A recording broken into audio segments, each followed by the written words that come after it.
बिस्मिल्लाहिर्रहमानिर्रहीम। अस्सलामुअलैकुम। आज मैं इस वीडियो में डिस्कस करूंगा पाकिस्तान मेडिकल कमीशन ने जो हर साल मेडिकल एग्ज़ामिनेशन की एंट्री टेस्ट के हवाले से या जो इस साल उन्होंने NLE शुरू की है, जो मेडिकल ग्रेजुएट्स होते हैं उनका एग्ज़ामिनेशन जो होता है नेशनल लाइसेंसिंग एग्ज़ामिनेशन, उसके बारे में ये एक अथॉरिटी है पाकिस्तान मेडिकल कमीशन, जो पहले Pakistan medical and dental commission था।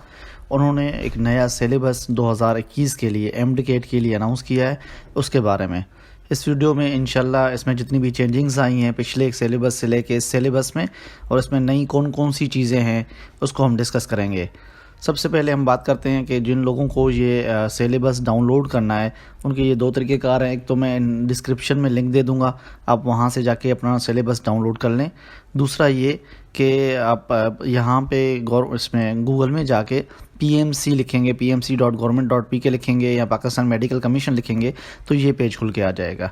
तो इस पेज में आप क्या करेंगे, यहाँ पहली रो में यहाँ पे PMC में MDCAT सिलेबस 2021 आ रहा है, यहाँ पे क्लिक करके आप यहाँ से इसको डाउनलोड कर सकते हैं। तो इसका जो सिलेबस है हम देखते हैं, आपकी जितनी क्यूरीज़ हैं, क्वेश्चंस हैं, वो भी मैं देख रहा हूँ कल से लेके बहुत से मुख्तलिफ़ चैनल्स पे या मुख्तलिफ़ फोरम्स पे क्वेश्चंस कर रहे हैं। इंशाल्लाह आपके जितने भी क्वेश्चंस हैं, जितने भी मैंने देखे हैं all over the media, social media, वो मैं इसमें इंशाल्लाह आपको ब्रीफ कर दूँगा। ये Pakistan medical commission medical and dental colleges admission test होता है 2021। अब इसमें जो सब्जेक्ट्स हैं इस बार वो थोड़े चेंज किए गए हैं। जैसे हर साल जो उससे पहले भी हमेशा जो पैटर्न रहा है वो रहा है बायोलॉजी, केमिस्ट्री, फिज़िक्स, इंग्लिश, ये 4 पेपर होते थे। इस बार उन्होंने एक नया पोर्शन भी ऐड किया है, दैट्स कॉल्ड लॉजिकल रीज़निंग। अब लॉजिकल रीज़निंग क्या है ये, इस पे भी मैं थोड़ा डिस्कस करूंगा इस वीडियो में इंशाल्लाह।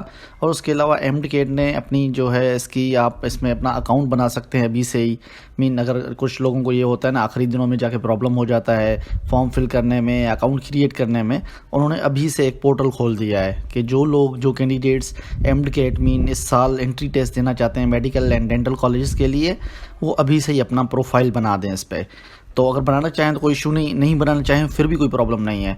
मैं इंशाल्लाह नेक्स्ट वीडियो में या जो आने वाली वीडियो होगी उसमें आपको ये बताऊंगा कि उसमें अकाउंट कैसे बनेगा और एक पूरा अकाउंट का प्रोसीजर और अकाउंट बना के दिखाऊंगा इंशाल्लाह नेक्स्ट वीडियो में कि ये MDCAT में अगर आप लोग अप्लाई कर रहे हैं, आपने इंटरमीडिएट किया है या आप इंटरमीडिएट का भी एग्ज़ाम देंगे, क्योंकि ये कोरोना के बाद जो एग्ज़ामिनेशंस हैं वो लेट हो चुके हैं, तो आप लोगों को परेशान नहीं होना है। आपने फ़िलहाल अभी तक इस पर लॉगिन कर दें, मैं आपको पूरा प्रोसीजर बता देता हूँ उसमें नेक्स्ट वीडियो में, लेकिन इस वीडियो में हम थोड़ा सिलेबस पे बात करेंगे।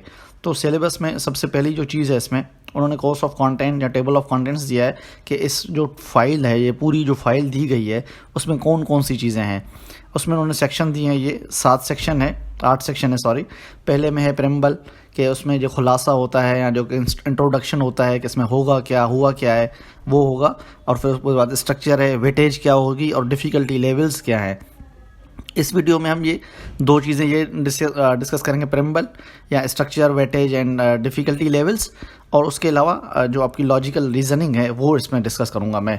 बाकी बायोलॉजी, केमिस्ट्री, फिज़िक्स और इंग्लिश जो है, ये 4 तो आप पहले ही एकेडमीज़ में या स्कूल्स में आप जिस इंस्टीट्यूट में पढ़ते हैं वहाँ पे भी कर रहे हैं, और आप कोर्स ऑफ कंटेंट यहाँ से डाउनलोड करके भी देख सकते हैं। और इंशाल्लाह आई विल ट्राई कि मैं इस पे बायोलॉजी पे अलग एक लेक्चर बना दूं कि उनका कोर्स ऑफ कंटेंट क्या है, उसमें मेन जो थीम्स हैं, मेन टॉपिक्स जो हैं वो कौन से हैं, केमिस्ट्री में कौन से हैं, फिज़िक्स में कौन से हैं। और क्योंकि ये जो सिलेबस है ये चलो मैं प्रिम्बल में आपको बता देता हूँ, यहाँ पे लिखा हुआ है कि ये जो सिलेबस है इस साल का, ये इन्होंने स्टैंडर्डाइज किया एडमिशन प्रोसेस को पाकिस्तान में, ऑल ओवर द पाकिस्तान में एक ही टेस्ट होगी। इससे पहले ये क्या होता था कि ये पहले हर प्रोविंशियल कोटा होती, प्रोविंशियल लेवल पे एक टेस्ट होती थी मेडिकल एंट्रेंस के लिए। MDCAT जो होती थी हर प्रोविंस की अलग होती थी, सिंध की, पंजाब की, KPK की और उनकी आपकी बलूचिस्तान की, और या फेडरल लेवल की जो थी वो अलग थी। तो इस वजह से अभी क्या है, PMC ने एक यूनिफॉर्म कर दिया है कि पूरे पाकिस्तान में एक ही दिन एक ही टेस्ट होगी इनकी, ताकि सब लोगों को, ऑल ओवर द पाकिस्तान के लोगों को एक ही दफ़ा अपॉर्चुनिटी मिले, यकतरफा या आपको यकजहती के तहत सब लोगों को एक मौका मिलना चाहिए। तो इसको इन्होंने क्या किया है कि ये भी बड़ा मसला था इनके लिए कि मुख्तलिफ एजुकेशन जो बैकग्राउंड है लोगों का वो मुख्तलिफ है, तो उसको सब चीज़ों को देखने के बाद ये जो कोर्स है, टेबल ऑफ कंटेंट्स हैं या कोर्स ऑफ कंटेंट्स हैं, वो फाइनलाइज़ किया गया है। तो उन्होंने ये लिखा है कि ये जो बोर्ड है इनके, इन सबको देखा गया है, ये अब कहीं से भी बिलोंग करते हैं पाकिस्तान में से, ये चारों पांचों जो बोर्ड्स हैं, आपका जो ये कोर्स ऑफ कंटेंट दिया गया ये यहीं से ही है। तो इसको इन्होंने बना दिया है। इसमें क्या लिखा हुआ है कि ये जो टेस्ट होगी इसमें जो बताने की चीज़ें होंगी, अहम चीज़ें, वो ही मैं बता दूंगा आपको इसमें। जैसे एमडीकेट के ये मल्टीपल चॉइस क्वेश्चन होंगे, एमसीक्यूज़ होगा, लेकिन कंप्यूटर बेस्ड होगा इस बार। अगले साल कंप्यूटर बेस्ड भी नहीं था और उसमें अगले बार बहुत क्यूरीज भी हुई, अगले बार वो बहुत क्रिटिसाइज़ भी हुए थे। तो इस बार उन्होंने थोड़ा इसको चेंज किया है और इम्तिहान से कम 3-4 माह पहले ही इन्होंने सिलेबस भी दे दिया है, रजिस्ट्रेशन का प्रोसेस भी दे दिया है, ताकि लोगों को प्रॉब्लम ना आए। दूसरी चीज़ ये है कि अगले साल जो एमसीक्यूज़ थे वो 200 एमसीक्यूज़ थे और उस वक्त 200 मिनट्स का पेपर था। अभी इस साल उन्होंने थोड़ा चेंजिंग ये किया है कि एमसीक्यूज़ 210 कर दिए हैं। 210 सवाल होंगे इस बार और आपको 3.5 घंटे दिए जाएंगे और कंप्यूटर पे टेस्ट होगी। ये रिटन टेस्ट या एमसीक्यूज़ टिक मार्क जैसे होती थी पेपर पे या हार्ड फॉर्म में नहीं होगी। इस बार उन्होंने ये कंप्यूटराइज टेस्ट कर दी है। तो इसका देखते हैं प्रोसेस क्या होता है। ये फर्स्ट टाइम होगी पाकिस्तान में और एक दिन में एक ही टाइम पे इसको कंडक्ट करना बहुत मुश्किल काम है।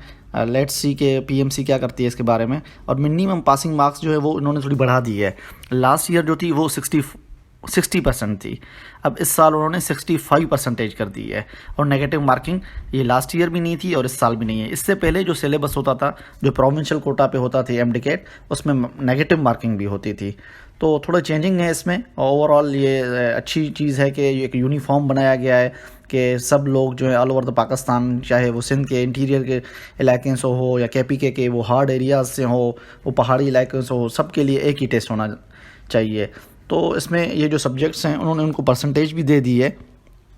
ये परसेंटेज के हवाले से इसमें ये है कि जो कितने क्वेश्चंस होंगे हर सब्जेक्ट से वो इसमें डिस्कस किया गया है, ताकि आप लोगों को ये परेशानी ना हो कि आप परेशान हो गए बायोलॉजी के कितने क्वेश्चंस आएंगे या केमिस्ट्री के। तो बायोलॉजी के 68 एमसीक्यूज़ होंगे, 68 जो हैं क्वेश्चन होंगे बायोलॉजी के। आप ये छोड़ देंगे इनकी मार्क्स कितनी है, ये तो परसेंटेज है। बायोलॉजी के 68 को 32% है, ये आप याद रखें। और केमिस्ट्री जो है उसको 56 एमसीक्यूज़ होंगे और उसको 26.5% होगी इसकी। तो ये परसेंटेज के हिसाब से आपकी मार्क्स जो है वो 65% होनी चाहिए। किस में? एमडीकेट में, एंट्री टेस्ट में। बाकी जो आपकी इंटरमीडिएट है या एचएससी है, जो भी है आपकी प्री मेडिकल जो होगी, उसमें आपने कम से कम 60% मार्क्स लेनी लाजमी है। जैसे लास्ट ईयर था, होप के इस साल भी ऐसा ही होगा कि आपके पास कम से कम 60% मार्क्स हैं तो आप एलिजिबल होंगे। फिर आप 65% मार्क्स लेंगे तो उसके बाद आप ये पास कर जाएंगे कि आप किसी भी फिर आपकी मेरिट बनेगी। अब कुछ लोगों को ये भी है कि अगर मैं 65% ले लूँ तो मेरी पक्की एडमिशन हो जाएगी। भाई गवर्नमेंट जो इंस्टीट्यूशंस हैं या कॉलेजेस हैं या यूनिवर्सिटीज़ हैं उसमें तो मेरिट बहुत अप होता है। लेकिन अगर लास्ट ईयर का हम प्रेसिडेंट रखें कि लास्ट ईयर क्या हुआ था, तो लास्ट ईयर जिन लोगों ने 60% से अबोव लिया था उनको प्राइवेट यूनिवर्सिटी से में आसानी से एडमिशन्स मिल गए थे। ऑल ओवर द पाकिस्तान था क्योंकि इस बार, तो उन लोगों को बहुत अच्छा ये चांस मिला था कि वो कहीं पे भी एडमिशन ले सकते थे। तो इट मीन्स कि अगर आप 65% ले जाते हैं और आप प्राइवेट में कराना चाहते हैं तो नो डाउट कि इंशाल्लाह आपकी प्राइवेट में 100% हो जाएगी। एज़ पर दी लास्ट ईयर जो स्टैटिक्स हैं उस हवाले से मैं बात कर रहा हूँ। तो केमिस्ट्री में जो है वो 56 एमसीक्यूज़ हैं, फिज़िक्स में 56 एमसीक्यूज़ हैं, इसकी भी 26.5 जो है इसकी वेटेज होगी। इंग्लिश के 20 क्वेश्चन होंगे, इसको 10 मार्क्स दी जाएंगी, 10% दिया जाएगा। और लॉजिकल रीजनिंग भी ऐसा ही है कि 10 क्वेश्चन होंगे, उनकी मार्क्स जो होंगी वो 5 होंगी। तो ये हाफ मार्क का वो हो जाएगा, ऐसे समझो आप क्वेश्चन जो है वो हाफ मार्क का हो जाएगा। ये टोटल 100% है, 210 क्वेश्चन होंगे और आपने कितने लेने हैं? 65% लेनी है आपने इन 500 सब्जेक्ट्स में से। अब डिफ़िकल्टी लेवल भी दे दिया है उन्होंने कि, और ये किसी सब्जेक्ट की डिफ़िकल्टी लेवल नहीं है, ये ओवरऑल डिफ़िकल्टी लेवल है हर सब्जेक्ट की। जैसे मिसाल के तौर पर हम बायोलॉजी को देखते हैं तो बायोलॉजी में जितने अगर उसमें 68 क्वेश्चंस आएंगे तो 68 में 20% जो होंगे वो ईजी होंगे बिल्कुल, और 60% मॉडरेट होंगे और 20% हार्ड होंगे। ये जैसे हम इंग्लिश को ले लेते हैं जहाँ पे 20 क्वेश्चन आएंगे तो उसमें जो 4 क्वेश्चन होंगे वो बिल्कुल इजी होंगे। उसमें अगर हम देखें 12-16 क्वेश्चन होंगे वो आपके मॉडरेट आएंगे, फिर जो 4 होंगे वो बहुत हार्ड होंगे। लेकिन होगा ये आपका किसका? कोर्स का। उसके अलावा उन्होंने बहुत अच्छी ये चीज़ दी है कि एक बायोलॉजी, केमिस्ट्री एंड फिजिक्स जो सेक्शंस हैं उसमें 70% क्वेश्चन भी recall and 30% will be application level. तो हम इसको अगर इजी लैंग्वेज में कहेंगे या इजी लैंग्वेज में आपको समझाना चाहूँ तो वो इसको कहो कि 70% जो होगा आपको थियोरेटिकल होगा, रट्टा होगा या MCQs होगा या आपको कॉन्सेप्ट क्लियर होना चाहिए। थियोरेटिकल जो 30% है, 70% है सॉरी, और जो 30% है वो एप्लीकेशन लेवल होगी जिसमें आपके फार्मूलाज हो सकते हैं या मुख्तलिफ रिलेटेड चीज़ें जो हो सकती हैं सब्जेक्ट के हवाले से। मीन जैसे हम पहले देते थे उसमें, तो उसमें फार्मूलाज होते थे फिज़िक्स के, या केमिस्ट्री में कुछ चीज़ें होती हैं जो फार्मूले के अंडर आती हैं या कैलकुलेशंस होती हैं उसमें, बॉन्ड्स, आयोन्स या जो भी चीज़ें हैं। तो इस हवाले से 30% ऐसे होंगे और 70% हर सब्जेक्ट में क्वेश्चन होंगे या थियोरेटिकल होंगे या recall. Theoretical question will be recall. आप इसको आसानी से इसको जैसे कहेंगे कि ये सब थियोरेटिकल होंगे। ये अब बायोलॉजिकल का सेक्शन है। अब ये कंटेंट लिस्ट है फॉर बायोलॉजी, इसको मैं डिस्कस नहीं कर रहा इस वक्त भी, हो सकता है नेक्स्ट में मैं कुछ दिनों में इसकी वीडियो एक डिटेल से एक एक्सपर्ट से बना के इसकी सब्जेक्ट के हवाले से इसके मेन टॉपिक्स और मेन क्वेश्चंस और इसके जितनी भी अहम चीज़ें होंगी उसके बारे में इसकी वीडियो इंशाल्लाह मैं अपलोड कर दूँगा। बायोलॉजी की भी ऐसे ही और केमिस्ट्री की भी ऐसे ही होगी इंशाल्लाह। और मैं अभी आपको लॉजिकल रीजनिंग का थोड़ा ओवरव्यू दे देता हूँ क्योंकि ये बहुत लोग इसमें परेशान हो रहे हैं। बाकी तो आपके सब्जेक्ट्स हैं, आपने स्कूल्स, कॉलेजेस और उसमें पढ़े हैं। तो इस इंग्लिश में भी यही है कि इंग्लिश में भी जो पास्ट में आते रहे हैं पेपर्स, इंग्लिश भी वही होगी तकरीबन, क्योंकि आप अगर इनको देखते हैं ऑब्जेक्टिव्स भी वही हैं इसके, और जो बेंचमार्क या कंटेंट्स है वो भी यही है कि वोकैबुलरी होगी, ठीक है। उसमें सिनोनिमस और एंटोनिमस जो भी होते हैं पहले भी आते रहे हैं वो होंगे। इसमें सेंटेंस स्ट्रक्चर होगा कि इसमें कहाँ गलती है, इसमें मिस्टेक ढूंढनी है आपने, या प्रेजेंट पास्ट सेंटेंसेस या फ्यूचर वो गलत लिखा होगा, जहाँ सेकंड फॉर्म लगता है वहाँ पे फर्स्ट फॉर्म लगाया होगा, हेज लगाया होगा, हेड लगाया होगा। इस किस्म के क्वेश्चन होंगे। थोड़ी आपको ये जनरल नॉलेज ग्रामर बेस्ड ये इंग्लिश का पोर्शन होगा। ये आपने याद रखना है कि इसमें ज़्यादातर 90% से समझो आपकी ग्रामर ही होगी। और उसके अलावा ये है कि आपकी ग्रामेटिकल स्टाइल, स्ट्रक्चर, पंक्चुएशन होगी, इसमें कैपिटल होगा नहीं होगा, सेमी कॉलन, मीन जनरल जो आपकी ग्रामर की कोई भी बुक है उसको आप रीड कर लें। आपको ग्रामर जो है बेसिक चीज़ें जो भी ग्रामर की हैं, पंक्चुएशन से लेके नाउन व एडजेक्टिव या एपोस्ट्रोफीज होती हैं या कॉलन्स होती हैं, कॉमा कहाँ लगता है, ये जो बेसिक चीज़ें हैं इंग्लिश ग्रामर की वो आपको आना लाजमी है ताकि आप ये इसमें से 10% जो मार्क्स हैं इसकी या 20 क्वेश्चन जो हैं वो इसके अटैम्प्ट कर सकें। इसमें कोई ऐसी ख़ास चीज़ है नहीं कि मैं आपको बता दूं। वोकैबुलरी बता चुका हूं मैं पहले ही, ऑर्डर है इसमें वही है, और कंप्रीहेंड, सिंपल, ब्रीफ, पैसेजेस होगा। अगर पैसेज होगा तो उसके नीचे क्वेश्चंस होंगे। आप प्रीवियस क्वेश्चंस जो हैं इसके एमडीकेट के अगर देख लेंगे इंग्लिश पोर्शन के तो होप के वो सेम ही होंगे, वही सेम ही पैटर्न होगा इसमें, क्योंकि ये नया पैटर्न जो है वो लॉजिकल रीजनिंग का है। तो ये कह रहे हैं कि लॉजिकल रीजनिंग जो है वो एबिलिटी टू एनालाइज करेंगे, आपको एवेल्यूएट करेंगे, आपको चेक करेंगे, आपको नापेंगे कि कंप्लीट आर्गूमेंट एज दे आकर इन ऑर्डिनरी लैंग्वेजेस, आम लोगों में, आम ज़बान में जो चीज़ें होती हैं उसके हवाले से ये शॉर्ट आर्ग्यूमेंट्स होंगे, वैरायटी ऑफ सोर्सेज से लेके। अब इन्होंने कुछ दिए भी हैं टॉपिक्स, इसके भी इंशाल्लाह वीडियोस जो मुझे आ जाएंगी हाथ में, और या इस पर कोई एक वीडियो भी बना दूंगा खुद ही, या आप फेसबुक पेज पे जहाँ पे मैं रखूँगा, ये मेरा पेज है वहाँ पे डेली करंट अफेयर्स के नाम से फेसबुक पे, वहाँ पे भी आप इसको फॉलो कर सकते हैं। वहाँ पे इंशाल्लाह ये जो इनकी रिलेटेड चीज़ें होंगी, क्योंकि ये है थ्योरेटिकल बेस्ड, इसमें कॉन्सेप्ट क्लियर होना चाहिए आपको, तो ये इतना मुश्किल नहीं है, अपने परेशान होने की ज़रूरत नहीं है। अब इसमें इन्होंने कुछ जो इसमें सैम्पल्स दिए हैं मैं उसको थोड़ा ब्रीफ कर देता हूँ ताकि आपका कॉन्सेप्ट क्लियर हो जाए। अब क्रिटिकल थिंकिंग में क्या है कि ये कोई भी चीज़ देंगे आपको कहेंगे कि ये आपके हिसाब से क्या लगता है आपको, ट्रू फॉल्स का इन्होंने जैसे दिया है कि एक स्टेटमेंट लिखी हुई है। अब ये स्टेटमेंट है कि भाई एक कंपनी है, अहमद की कंपनी है, वो 5 साल से वो सक्सेसफुल रही है, वो कामयाब रही है, और रिकॉर्ड प्रॉफिट्स हुए हैं इसके जो 2018 में स्ट्रॉन्गेस्ट ईयर है उनके लिए, और उन्होंने एक सेलिब्रेट किया उसको, और अपने पूरे स्टाफ को उन्होंने खाना दिया 5 स्टार होटल पे इन द सिटी। अब ये 3 स्टेटमेंट्स हैं, सिंपल मैं पहले ही समझा देता हूँ, बाकी आपको टाइम ज़ाया नहीं करूँगा आपका। अहमद इज़ रिच, या अहमद स्टाफ्स आर हैप्पी, या Ahmed company performed well in 2017।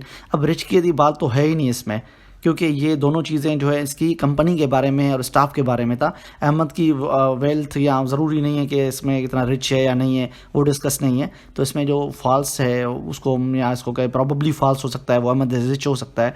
Ahmad staff of है हैप्पी क्योंकि उन्होंने 5 स्टार पे खाना खाया है और उनकी परफॉर्मेंस अच्छी रही है, तो डेफिनेटली वो हैप्पी होंगे। तो ये जनरल कॉन्सेप्ट होगा, थोड़ा आपको देखेंगे कि आपकी जो कॉन्सेप्ट है या आपकी जो जनरल नॉलेज साइकोलॉजिकल जो है वो लेवल कितनी है वो होंगे। या लेटर्स एंड सिंबल्स भी बिल्कुल ईजी हैं। जैसे ये आप देख लें, इसको हम कहेंगे इसके 3 के जो है एरो जो है इस तरफ हैं, इन 3 के भी इस तरफ एक नीचे है। फिर दूसरी जो सीरीज़ है उसमें तीनों के नीचे हैं, और जो तीसरी सीरीज़ है उसमें 2 में राइट में है और एक का ऊपर है। तो इसमें चौथे में क्या होगा, जैसे इनके तीनों के नीचे हो गए हैं, इसके चौथे का भी ऊपर हो जाएगा। ऐसे सिंबल्स होंगे। थोड़ा आपने अगर इसमें ध्यान देना है, इसको पढ़ने की भी ज़रूरत नहीं है, सिर्फ ध्यान दे के आपने अगर जाएंगे तो आप ये डेफिनेटली इसको पास कर लेंगे, इसमें कोई बड़ा इशू नहीं है। उसके बाद लॉजिकल इंस्ट्रक्शंस हैं कि ये ग्रुप है, फैमिली है 6 पर्सन की, इनके नाम है ये जी जे। अब इसको सॉल्व करने के लिए आप क्या करेंगे, आप नाम लिख दें। जीम पे गुलाम हैदर लिख दें, जब्बार लिख दें, बी पे कोई भी नाम लिख दें, बदर लिख दें। ये 4-5 नाम लिख दें, उनका प्रोफेशन लिख दें। ये सीरीज़ बता रहा है कि भाई जी जो है वो टीचर है, जेड जो है वो डांसर है, बी जो है राइटर भी नहीं, एक्टर भी नहीं, इसको ये कोई भी नहीं देनी डिग्री, और ई जो है वो सिंगर भी नहीं, लायर भी नहीं। तो ये सिंगर और लायर वो उसको बी और आप उसको दे सकते हैं, जेड उसको बी को दे सकते हैं। ऐसे टी एक्टर है, जे लायर है। तो नीचे सवाल पूछ रहा है कि वो among them has a profession of liar, तो ऊपर लिख के खुद ही आ रहा है कि जे इज़ अ लायर। तो ये इजी है बिल्कुल। आपने अगर थोड़ा जहन लगाएंगे तो आप इसको आराम से पास कर लेंगे। ये पढ़ने की चीज़ें हैं, लॉजिकल रीजनिंग इतने मुश्किल नहीं होती। लॉजिकल प्रॉब्लम्स हैं कि ये जो एक सॉन्ग लिखा हुआ है, सिंपल क्वेश्चन लिखा हुआ है, ये क्या है। तो इसको आप अगर थोड़ा टाइम दे दें तो ज़्यादातर आप जो है अपने सब्जेक्ट्स पे फोकस रखें। ये इतना बड़ा चीज़ नहीं है, अहम चीज़ नहीं है, इसको थोड़ी आप इम्पोर्टेंस दे दें। ये अगर फ्री टाइम में आप एक करना चाहें तो इसका 1-2 एग्जांपल कर लें। इसके बुक्स भी हैं, इसके जो भी अहम चीज़ें या वीडियोज़ होंगी इंशाल्लाह मैं आपको वहाँ पे फेसबुक पे ना पेज पे मैं शेयर कर दूँगा। अगर आपको कोई चीज़ समझ में नहीं आई इसमें, इसके प्रोसेस में या प्रोसीजर में, तो आप हमें कमेंट करके पूछ सकते हैं। बाकी जो इसका प्रोफाइल है बनाना, एमटीकेट में अप्लाई करने का तरीक़ेकार जो है वो मैं नेक्स्ट वीडियो में इंशाल्लाह आपको बता दूँगा। थैंक्स फॉर वॉचिंग, शुक्रिया, अल्लाह हाफ़िज़।